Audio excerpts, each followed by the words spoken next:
Great, thank you, Dennis, and hello, everybody. Greetings from Accra, Ghana, where it's hot and sunny, and I bring you warm wishes. So today we're talking about the power of mentorship, coaching, and sponsorship. I added in the coaching, which wasn't originally part of the plan, because I think it's important for us to understand the parts that plays in your career. So maybe we can go to the next slide. Dennis, I think you're controlling that for me, or am I doing that myself? Okay, great.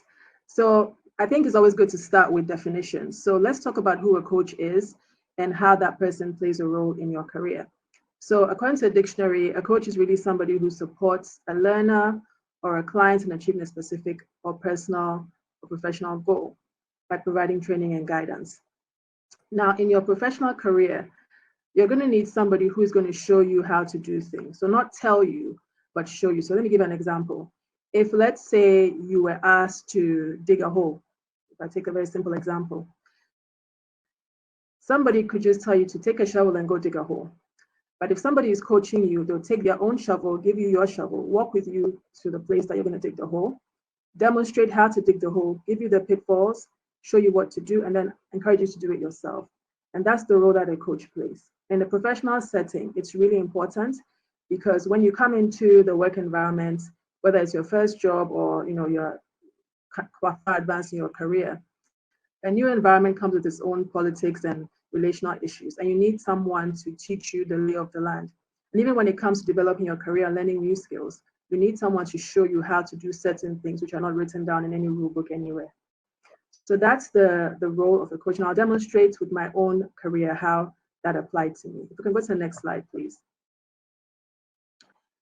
A sponsor. Now, a sponsor essentially is someone who speaks on your behalf.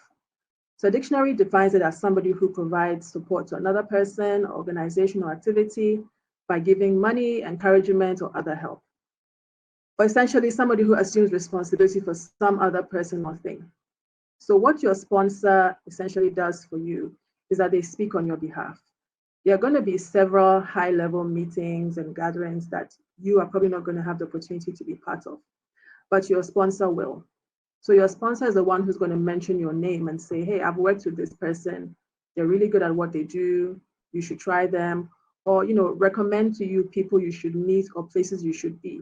And essentially be that voice speaking for you in the rooms where you are not able to enter yourself to help you progress in your career. So that's the role of a sponsor. And the next slide, essentially we're talking about a mentor here. So a mentor is an experienced or trusted advisor, a trusted counselor or guide. This person gives you ideas, big picture ideas, or sometimes even granular ideas about what you should do, where you should go, the kind of people you should meet to progress your career. Now, all these three individuals are very important for career progression. You may be fortunate where you may have all three in one person, which I did at some points in my career, but also you may have multiples of some of these individuals for playing different parts in your career. I think it's important that we recognize the difference and we aim to have such individuals in our career. So if we go to the next slide, maybe I can walk through how I benefited from, maybe the next slide, I benefited from all three of these individuals and the difference it made to my career. So I'll start with my coach. And go to the next slide. Okay. So as Dennis mentioned, I'm currently a partner in PwC and I've been with the firm for 15 years and I've been a partner for 6 years. When I joined the firm, I joined sort of mid-career, so kind of like assistant manager grade at the time. And that's because I had worked in other places. And so there was a bit of a steep learning curve because that's the point at which I chose to specialize in tax. And my boss at the time saw my potential and was ready to nurture me and help me. But he also happened to be my coach because at PwC, we do have a formalized coaching system. So anytime anybody joins the firm, you are assigned a career coach, and eventually you will have to be a career coach. Sorry, I live near the airport, so that's the helicopter passing by. So the concept of coaching is really important. And essentially, if you think about coaching, it's kind of like based on the apprenticeship model.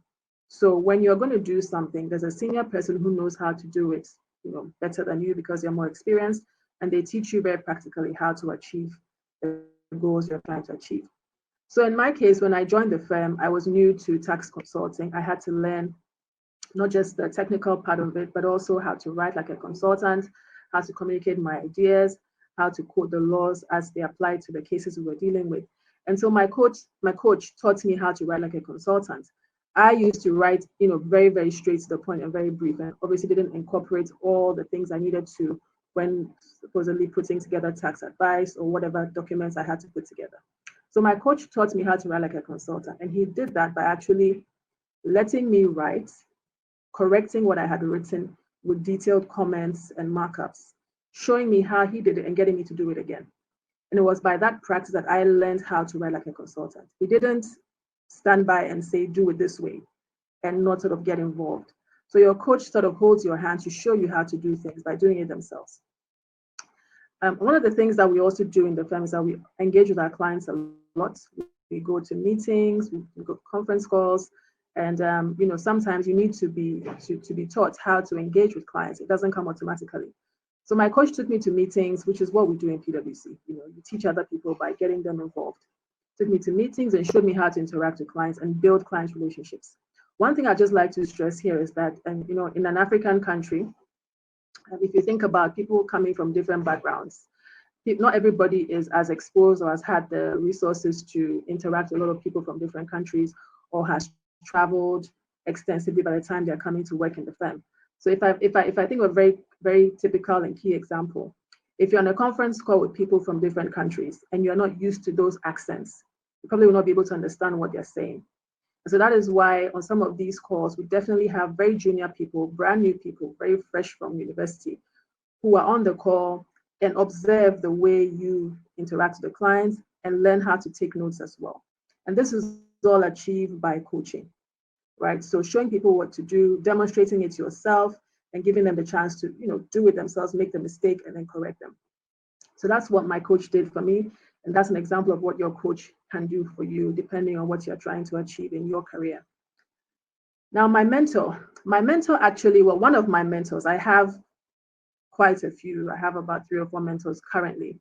But one of my mentors at the time, probably about 7 years ago, happened to be a client. So it's very interesting because at some points in my career, I did specialize in the area of oil and gas clients. And that's an area which is very dependent on relationships because it's a very technical area from even on its own, how much more from a tax perspective. And clients, when you win clients over by building trust and demonstrating your capability. So I built a very good friendship with one of my clients, and she sort of became my mentor. And she would, show me the ropes, tell me things about the industry, talk to me about people I should meet. She introduced me to her network. She advised me, she counseled me, she told me when she thought, I needed to do more from her perspective as an outsider in my organization. She introduced me to other clients so I could win more work. And there were times when I considered, if I'm being honest, I considered whether I should leave the firm or not. And she said to me, no, if you're going to leave, don't even think of coming into my industry because it's very insecure, it's dependent on commodity prices. So she was very honest with me, and I really appreciated what she did for me as a mentor. I had another mentor who was within the firm, who is about 10 years older than me, and she's what I call my voice of experience. And even though she was not within my line of service, she's not a tax person, she's in a different part of the business. She taught me how to really manage people, manage politics, how to handle certain people, because she had that experience. So she could spot from very far away when things were going a particular way, who I needed to talk to, and she was there to advise me. So your mentors sort of give you the big picture things. They can sort of point you in the right direction. They can tell you what to do. I'll move on to the sponsor. So once again, PwC is a huge organization with many layers and many areas of special leadership roles that you can play. So my sponsor, apart from being in those rooms where he would speak about me to build my network within the firm, with the knowledge and the ultimate objective of me making partner some years in the future, he would promote me in his network. He was a very well-connected partner. He served on several leadership teams. He would mention me to some of his colleagues. And when any opportunities came up, he would put my name forward for me to be part of them. And that's essentially what your sponsor does. They have access to people typically that you don't have access to within your organization or wherever it is that you are trying to get to. So they mention you, they sort of put you up for opportunities, they introduce you to people, they talk about you, they're very strategic about it. And that relationship again has to be nurtured well. So in my case, my sponsor happened to be also my mentor and also my coach, so 3-in-1 for me. And so he was very familiar with my work, because that's the thing. Your sponsor is taking a chance by speaking for you or talking you up in those rooms that they're in. And so they must trust you. They're not going to sacrifice their credibility for you. They don't know you or cannot speak for your work. So my sponsor was very familiar with my work, very familiar with my capabilities, because I had proven it to him by doing things for him and working on projects he had assigned to me. So he could confidently speak about me, talk me up, introduce me to people, or say, I think Ayesha should be part of this program, because he had first-hand experience. So I think it's very key that you select the right person to be your sponsor. Once again, with what you're trying to achieve in mind, the ultimate goal should be what you have in mind. And I would say, again, this is what I think, practically speaking. You can have multiple mentors. You can even have multiple coaches, depending on what kind of job you do or where you're trying to go, or for different parts of your life. But when it comes to a sponsor, particularly when it comes to your organization and your growth and your promotion, I think it's best to have one person, because it's a political arrangement and a very political relationship, in the sense that you and your sponsor may have direct communication and you may have a great relationship. But remember, he or she is speaking for you to very powerful people. And that has been managed extremely well and very sensitively. You don't want to have more than one sponsor, then they are sort of vying against each other, or one person thinks that, well, if I'm your sponsor, why is she your sponsor too? So you need to manage it very well. If you trust somebody to be your sponsor and to speak for you, to spend their currency, if I can put it that way, in very high level meetings and rooms and discussions, then you probably need to choose carefully and choose one person at a time, depending on how far you want to go. Clearly, if you are able to ascend to very high levels in organization, you may not need that person anymore as a sponsor, but you can maintain the relationship. And you may need somebody else, or you may need a different kind of coach or mentor. But I think, particularly around sponsorship, it should be handled very delicately, because it is delicate. And so I think, in summary, if we go to the next slide. Okay, that's the end of it. So in summary, I think all those three categories of people were very instrumental in helping me get to where I am now in PwC and other parts of my life as well. But I think it doesn't end there. It never ends, because in life we're constantly growing and developing. So as I speak now, I do have about 2 or 3 mentors. I have 1 coach, and I have probably 1 sponsor, but the sponsorship relationship is slightly different now. I'm quite senior in my organization, and even though that person I have, good relationship, I don't need them as much. But I know that when I do, I can call upon them and they'll be there and ready to assist me, because of our past experience and our past relationships. And also, I would say that once you are able to experience the benefits of these relationships, be ready to also do the same for other people. You learn a lot by also giving back. So you could have achieved a certain level of comfort in your career, or a certain level of seniority that you're happy with, but there's room for you to also give back. There's room for you to also coach somebody. There's room for you to also be a mentor to somebody. So definitely have that in the back of your mind, and definitely approach life with that aim of, as you receive, also give back and support other people. And I know that we don't have much time, but I kept this short so that we could have quite a little bit of Q&A, because I think that's where a lot of the value is obtained in these discussions. So thank you very much. Thank you, Dennis, for putting this together. I'm now available for some questions.